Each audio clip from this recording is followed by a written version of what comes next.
오늘 우리에게 주시는 하나님 말씀, 우리가 마태복음 7장 13절과 14절 말씀을 함께 읽었습니다. 예수님께서 좁은 문과 큰 문 혹은 넓은 문을 대조하면서 말씀하십니다. 그래서 우리가 간단하게 좀 정리를 했으면 좋겠어서요. 우리 PPT를 좀 보여주시면 제가 넓은 문 혹은 큰 문과 좁은 문 혹은 작은 문을 좀 이렇게 분류해 봤습니다. 자, 넓은 문은 그 특징이 두 가지가 있죠. 첫째는 그 문은 멸망으로 인도하는 문이라고 예수님은 말씀하십니다.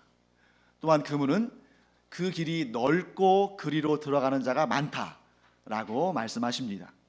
반면에 좁은 문은 그 문은 생명으로 인도하는 문이고, 그리고 그 길은 좁고 길이 협착하여 찾는 이가 적습니다.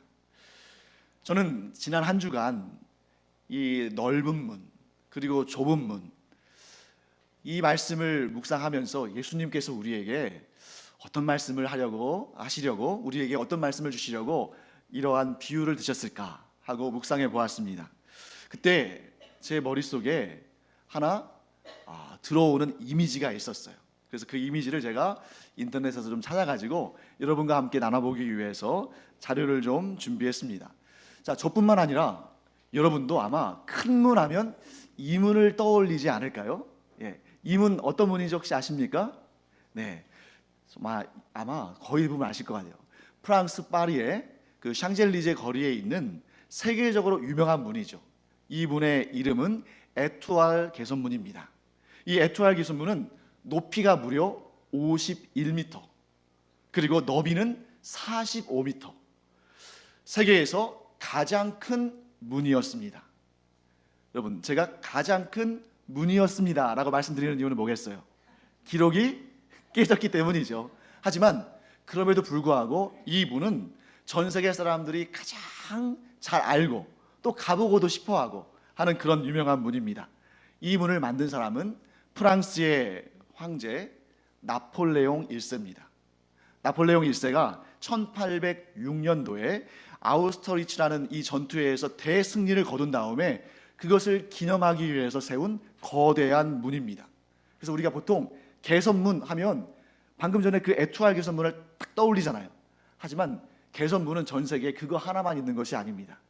그리고 이 개선문의 양식을 처음으로 만든 것도 아니에요. 이 나폴레옹이 이 문을 만들 때 영감을 받은 문이 있습니다. 그 문은 티투스 개선문이라는 것인데, 이 문이 현존하는 세계에서 가장 오래된 개선문입니다.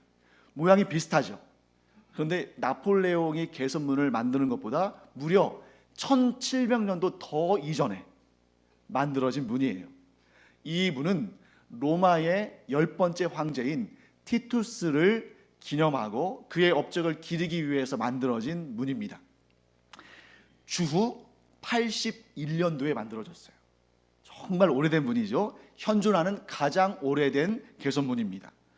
그런데 그 역사를 살펴보면 너무 안타까운 역사죠. 티투스 장군의 대승리를 기념하기 위해서 만들었는데 그 대승리의 희생물이 된 그런 대적이 너무도 안타깝게도 유대민족이었습니다. 그래서 티투스는 그 당시에는 티투스 장군이죠. 티투스 장군은 주후 70년에 로마 제국을 향해서 반란을 일으킨 유대 민족을 정벌하기 위해서 이스라엘 땅에 들어갑니다. 그래서 그 반란을 진압해요. 그런데 얼마나 잔혹하게 반란을 진압했든지 예루살렘 성을 무너뜨려 버립니다. 더 안타까운 사실은 예루살렘 성을 무너뜨릴 때에 예수님이 말씀하신 것 그대로, 예수님께서 예언하신 것 그대로 예루살렘 성전을 파괴하는데, 예루살렘 성전에 돌 위에 돌 하나도 남지 않게끔 다 무너뜨리고 완전히 파괴합니다. 그리고 여러분, 성전에는 뭐가 있어요? 거룩한 하나님을 섬기기 위해 만든 귀한 은그릇, 금그릇, 금촛대, 그리고 그 지성소 안에는 전부 금으로 둘러싸여 있지 않습니까? 그것을 전부 긁어다가 로마 제국으로 가져갑니다. 그래서 그 대승리와 큰 약탈물로 인해서 티투스는 로마의 황제에 등극하게 돼요. 그리고 성전에서 가져온 그 성전의 집기들과 보물들을 가지고 무엇을 만들었냐면 그 유명한 로마의 콜로세움과 방금 전에 우리가 본 티투스 개선문이 그 재원을 통해서 만들어지는 것입니다. 하지만 이 문 역시 세계에서 가장 큰 문은 아닙니다. 세계에서 가장 큰 문은 바로 이 문입니다. 한번 볼까요? 자, 이 문은 평양에 있습니다. 그리고 이 문은 김일성을 우상화하기 위해서 만든 문입니다. 1982년도에 에투알 개선문이 51m, 높이 51m, 또 너비가 45m였잖아요. 이 문은 높이가 60m, 너비는 50m, 당당하게 기네스북에 올라있는 세계에서 가장 거대한 문입니다. 여러분, 지금 우리가 앞서서 에투알 개선문, 티투스 개선문, 그리고 오늘 여기서 보는 김일성이 만든 평양 개선문, 이런 문들을 보면서 이 문들의 공통점이 무엇일까 하는 것을 우리는 살펴보게 됩니다. 자, 이 문들이 공통적으로 우리에게 보여주고자 하는 것은 무엇입니까? 인간의 힘입니다. 내가 이렇게 힘 있는 사람이다. 내가 이처럼 강한 사람이다. 나는 내 운명을 바꿔놨고 너희들의 운명도 내 손 안에 있으며 나는 세계의 역사를 바꿀 만한 힘이 있다. 이렇게 주장하는 것이 바로 이 문들의 의미인 것입니다. 여러분, 과거에는 수많은 사람들이 그런 영웅들에게 환호했습니다.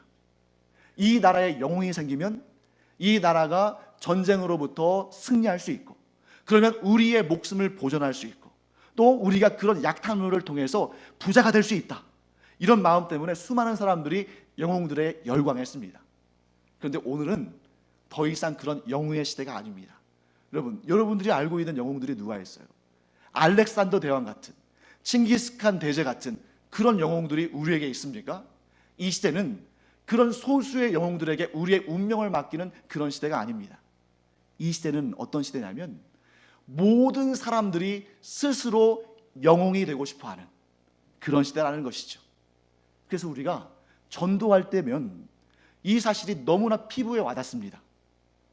우리가 전도하면 사람들이 어떻게 반응합니까? 야, 내 인생은 내 것인데 왜 당신이 천국이니 지옥이니 그런 얘기 하냐고? 내 인생은 내가 책임진다고 그렇게 얘기합니다. 그래서 어떤 이는 이렇게 말하죠. 예수를 믿느니 나를 믿겠다. 이러면서 자기 자신의 운명과 자기 자신의 생명을 내가 책임지겠다고 말합니다. 이것이 21세기를 살아가는 이 시대의 시대정신이고 이 시대의 모습인 것이죠. 여러분, 주변을 돌아보세요. 얼마나 많은 사람들이 예수 그리스도께로 나오는 것을 거부합니까? 왜요? 예수님에 의해서 살아가는 인생 되고 싶지 않다는 거예요. 내가 성공하고 내가 힘을 키우고 내가 내 운명을 개척하는 그런 인생을 살겠노라 라고 이야기하고 있는 것입니다. 그러면서 기독교를 공격하기 시작합니다. 사실 정확히 말하면 기독교를 공격하는 것이 아니라 개신교를 공격합니다. 여러분, 기독교와 개신교가 약간의 뉘앙스가 차이가 있는 거 아시죠? 우리는 기독교에 속합니다만 기독교 안에는 천주교도 있고 우리같이 종교개혁을 통해서 일어난 개신교도 있고 정교회도 있고 그렇죠. 그런데 집중적인 공격은 주로 어디로 몰리는 거예요? 개신교로. 왜 그럴까? 이렇게 얘기합니다. 불교나 천주교는 그나마 괜찮은데 당신들 개신교인들은 왜 이렇게 편협합니까? 왜 구원이 오직 개신교에만 있다고 말합니까? 구원은 어떤 종교에도 다 있는 거 아닙니까? 아니, 사실 종교도 필요 없습니다. 우리가 선하게 살면, 착하게 살면, 양심에 거리낌 없게 살면 그것이면 됐지. 그러면 구원받는 것이지. 무슨 예수를 믿어야만 구원받다고 말합니까? 당신들은 이 시대에 뒤처진 정말 융통성도 없고 포용력도 없는 그러한 사람들입니다 라고 공격한다는 거죠. 여러분, 그들의 주장처럼 우리 그리스도인들은 배타적이고 또 교회는 편협하고 개신교는 포용력이 없는 단체입니까? 절대 그렇지 않습니다. 또 그래서도 안 됩니다. 여러분, 우리는 복음을 향해서 나오는 사람들이라면 그게 신분이든 학력이든 재산이든 성별이든 인종이든 무엇과 관계없이 우리는 그들을 환영하며 또한 환영해야 됩니다. 또한 여러분, 교회 안에 나와 다른 생각을 가지고 있는 사람이 있을 수 있죠. 또 나랑 안 맞는 사람이 있을 수도 있습니다. 그럼에도 불구하고 이 교회 안에서는 결코 배척하지 아니하고 사랑으로 품어주고 포용해야 되며 또 우리는 그렇게 당연히 해야 되는 것입니다.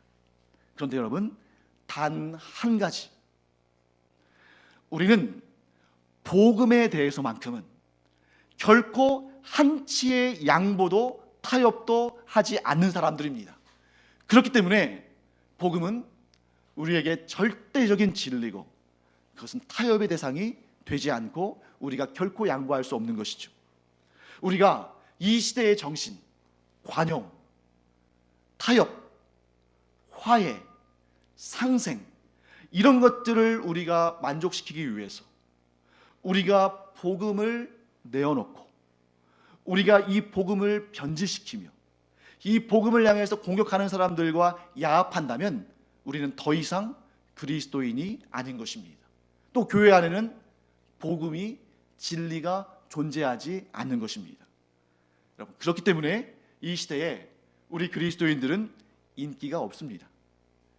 사람들에게 인기를 얻는 것, 사람들에게 환호를 받는 것이 우리의 목적이 아니기 때문입니다.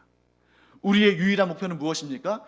복음을 있는 그대로 유지해서 주변 사람들에게 복음을 선포하고 우리의 다음 세대에게 이 복음을 전수하는 것, 이것이 우리의 유일한 목적이다 보니까 우리는 세상으로부터 미움받고 또 시기받고 또 포용력도 없고 관용하지도 않는 사람들이라고 비아냥을 받게 되는 것입니다. 몇 년 전에 제가 TV를 한번 이렇게 지나가면서 보다가 재밌는 프로그램이 하나 있어가지고 시선을 좀 고정시킨 적이 있습니다. 한 케이블 TV에서 한 방송이었는데 아주 포맷이 신선했어요. 좀 특이했습니다. 가톨릭의 신부, 또 개신교의 목사, 또 불교의 승려, 이렇게 세 명이 모여가지고 이런저런 얘기를 나누는 그런 토크쇼 프로그램이었어요. 그런 경우를 그전까지는 잘 보지 못했기 때문에 좀 특이하다 하면서 좀 이렇게 지켜보고 있었습니다. 여러분, 그런 여러 종교가 모여서, 그런 여러 종교인들이 모여서 대화를 하다 보면 궁지에 몰리기 쉬운 종교는 어떤 종교일까요? 당연히 개신교입니다. 그리고 얘기를 하다 보면 가장 공격받기 쉬운 사람은 신부도 아니고 승려도 아니고 목사죠. 그걸 제가 어느 정도 예측하고 있었어요. 그런데 이게 보고 있는데 아니나 다를까 좀 그런 모습이 보이는 거예요. 사실 여러분, 지난주가 우리 그 석가탄신일이었잖아요. 석가탄신일을 이렇게 보면은 개신교는 뭐 한마디 언급도 없거나 별로 관심도 없거나 그러는데 간혹가다 이 천주교회 앞에 보면 석가탄신일을 축하합니다 막 이러면서 현수막도 내걸리고 어떤 경우는 석가모니에 그림도 이렇게 걸려있는 경우가 있어요. 또 거기에서 이제 불교도 마찬가지죠. 크리스마스, 성탄절이 되면 어떤 절 같은 경우에는 이렇게 현수막 붙이죠. 아기 예수님의 탄생을 축하합니다. 그리고 어떤 경우는 크리스마스 추리, 장식도 하는 그런 경우들도 있어요.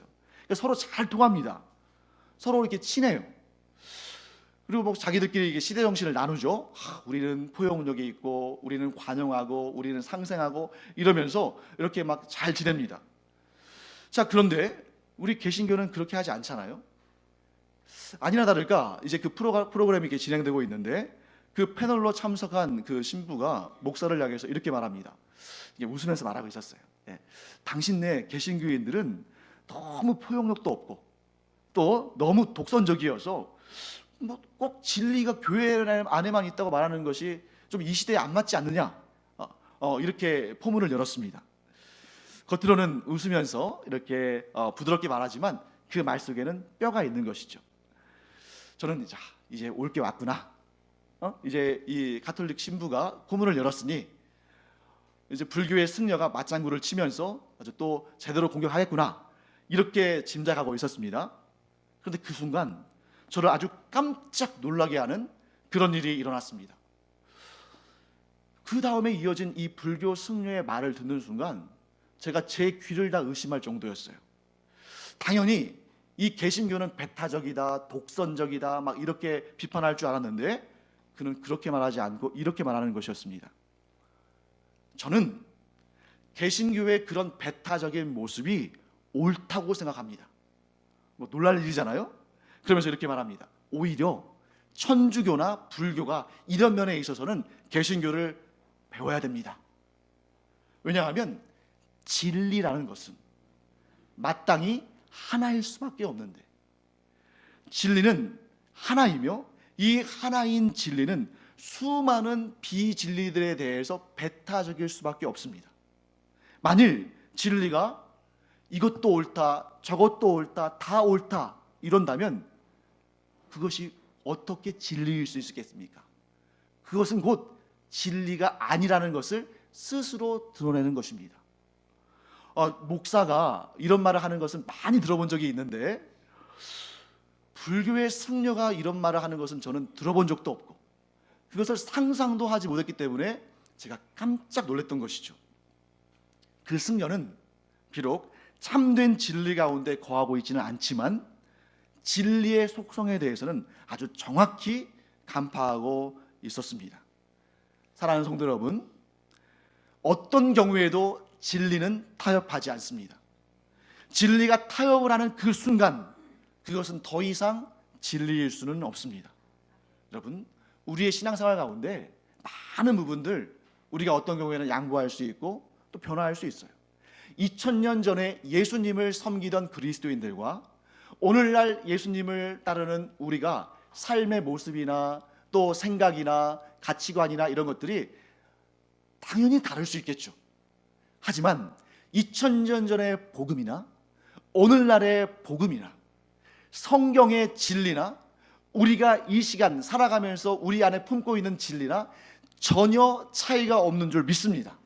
그렇기 때문에 이것은 진리고 복음인 것입니다.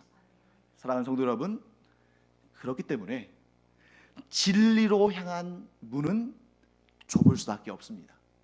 그렇기 때문에 진리로 가는 길은 협착할 수밖에 없습니다.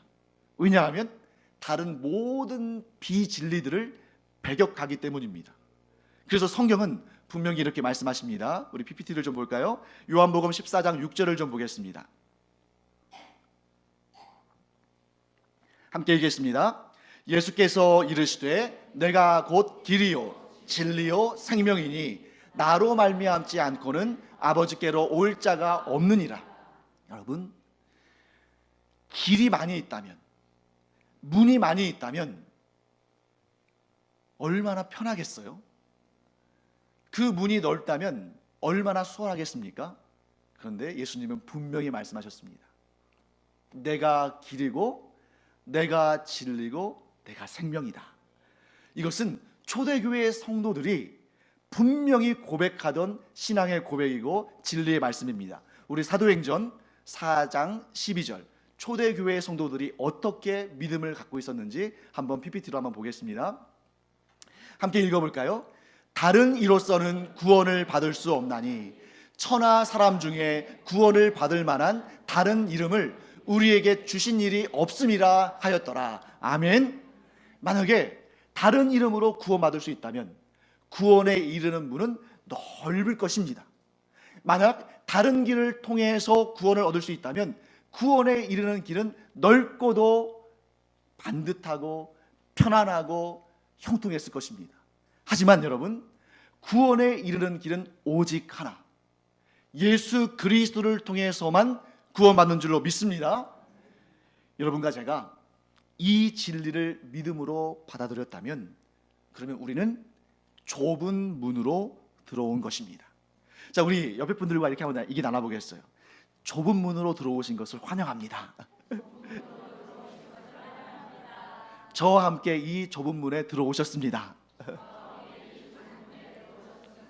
예, 여러분과 제가 예수 그리스도를 나의 구원주로, 나의 주님으로, 나의 생명의 주인으로 여긴다면 우리는 좁은 문에 들어온 것입니다. 그런데 오늘 본문의 말씀을 한번 자세히 살펴보세요. 예수님께서 문만 말씀하신 것이 아닙니다. 예수님은 지금 문과 함께 무엇에 대해서도 말씀하시죠? 길에 대해서도 말씀하십니다. 그래서 여러분, 우리가 유일한 진리이며 유일한 복음인 예수 그리스도를 구주로 영접했다면 우리는 생명으로 인도하는 문에 들어섰습니다. 그런데 그 좁은 문에 들어선 것으로 모든 것이 끝난 것이 아니라는 것이죠. 그 좁은 문에 들어온 우리는 또한 좁은 길을 걸어가야 합니다. 왜 예수님께서 문과 함께 길에 대해서 말씀하셨을까? 저는 묵상하면서 이런 생각이 들었습니다. 좁은 문에 들어온 사람들이 있지만, 그런데 좁은 길을 걷기는 원치 않는 사람들도 많이 있다는 것이죠. 사랑하는 성도 여러분, 좁은 문에 들어왔으나 좁은 길을 걷기를 원치 않는 것은 주님을 근심하게 만드는 일입니다. 예수님은 오늘 우리에게 분명히 말씀하십니다. 생명으로 들어가는 그 문, 그 좁은 문으로 들어와라. 그리고 나와 함께 그 좁은 길을 걸어가자. 예수님은 이렇게 말씀하십니다. 누구든지 나를 따라오려거든 자기를 부인하고 자기 십자가를 지고 나를 따를 것이니라. 이 말씀을 오늘 우리에게 하신다는 것이죠. 여러분, 우리가 예수 그리스도를 구주로 영접해서 좁은 문에 들어왔다면 거기서 결코 멈춰 있어서는 안 됩니다. 거기서 우리는 좁은 문을 따라 들어온 우리로서 그 길에, 그 좁은 길에, 그 어떻게 보면 험난한 길이죠. 하지만 그 길에 우리 주 예수님과 함께 그 길을 걸어가야 되는 것입니다. 사랑하는 성도 여러분, 예수님께서 그 길에 우리의 앞서 걸어가셨습니다. 우리의 앞서 우리를 구원하실 십자가를 지시고 그 길을 걸어가셨습니다. 그리고 이제 우리에게 말씀하십니다. 너희가 너희 각자를 부인하고, 즉 우리가 우리 힘과 능력과 권세로 우리의 인생을 주관할 수 있다는 그런 생각을 버리고 자기의 십자가를 지고 예수님을 조치라고 우리에게 말씀하시는 것입니다. 사랑하는 성도 여러분, 이 시간 우리가 우리 자신과 우리 교회를 좀 돌아보는 시간을 갖기를 바랍니다. 여러분, 우리의 삶 가운데 문제가 있습니까? 없습니까? 있죠. 없다고 말하면 거짓말하는 거잖아요. 우리 교회 안에도 문제가 있을까요? 없을까요? 있습니다. 우리가 천국에 올라가기 전까지는 이 세상에는 항상 문제가 있죠. 그런데 잘 생각해 보세요. 그 문제가 왜 발생했을까? 여러분, 복음의 문제가 있어서 문제가 발생하는 일은 없습니다. 사람들이 하나님에게 실망해서 교회가 실망스럽다고 말하지는 않습니다. 대부분의 문제는 우리의 문제이고 우리의 삶의 과제인 것입니다. 사랑하는 성도 여러분, 만일 정말 우리가 우리 자신을 부인하고 내 인생에 내가 주인됨을 부인하고 정말 내 십자가를 지고 나의 주인이시고 나에게 생명을 주시고 나에게 좋은 길로 인도하시는, 생명의 길로 인도하시는 예수님을 따라 순종하며 그 길을 걷는다면 우리가 경험하는 문제들 중에 많은 부분들은 저절로 해결이 될 것입니다.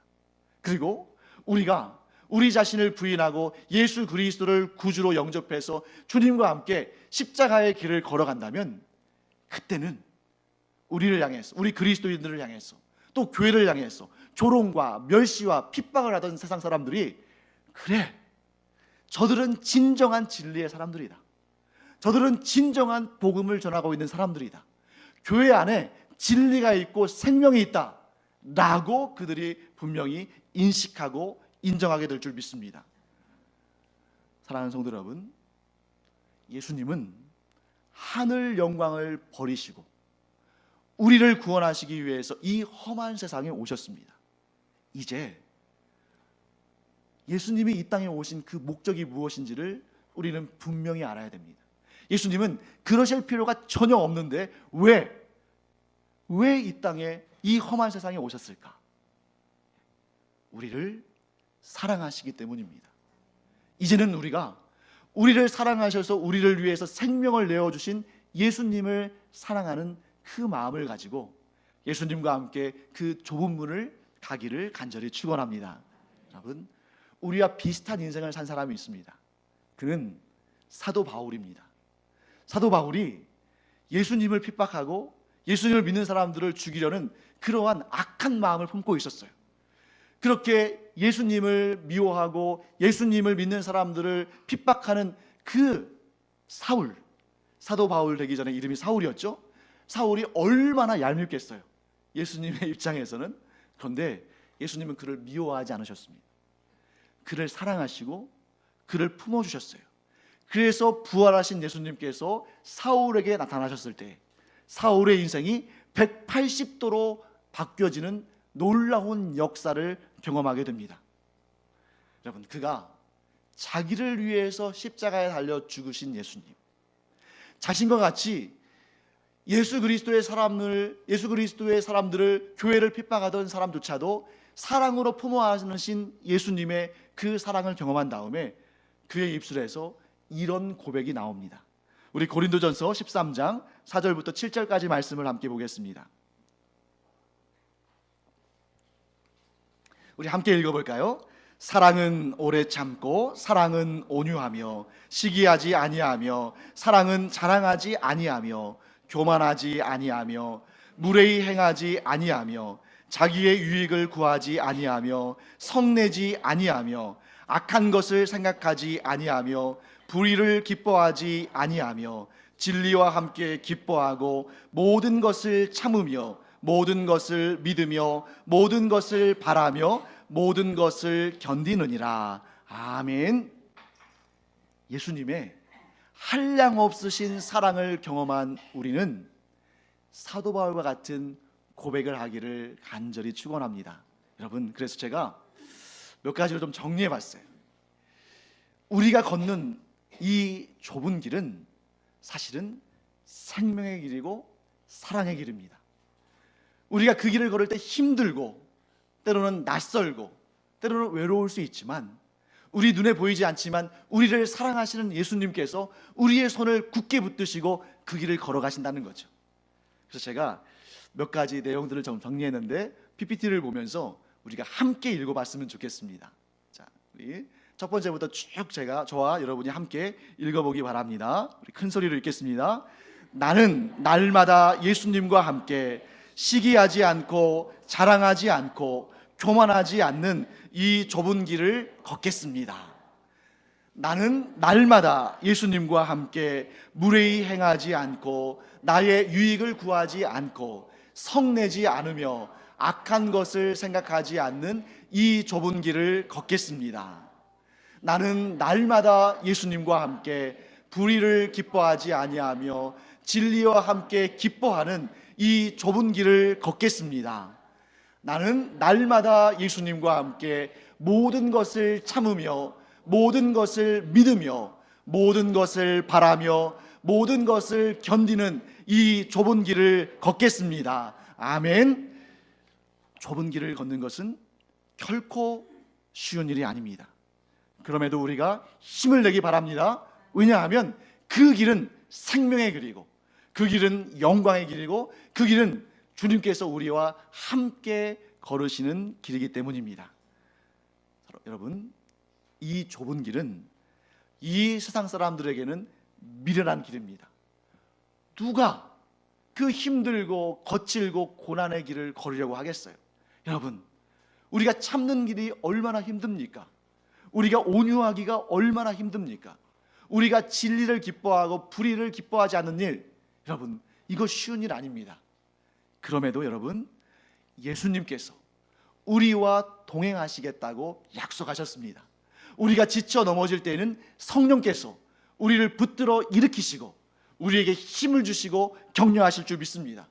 여러분, 이 길은 세상 사람들에게는 인기 없는 길입니다. 하지만 이 길은 하나님께서 기뻐하시는 길입니다. 여러분, 모든 사람들이 우리를 향해서 손가락질하고 침을 뱉고 조롱하고 모욕한다 할지라도 우리 하나님께서 기뻐하신다면 그것만으로도 족한 일 아니겠습니까? 사랑하는 성도 여러분, 우리가 이 좁은 길을 걸어가며 주님과 동행하며 하나님의 기쁘심이 되는 여러분과 제가 되기를 간절히 축원합니다.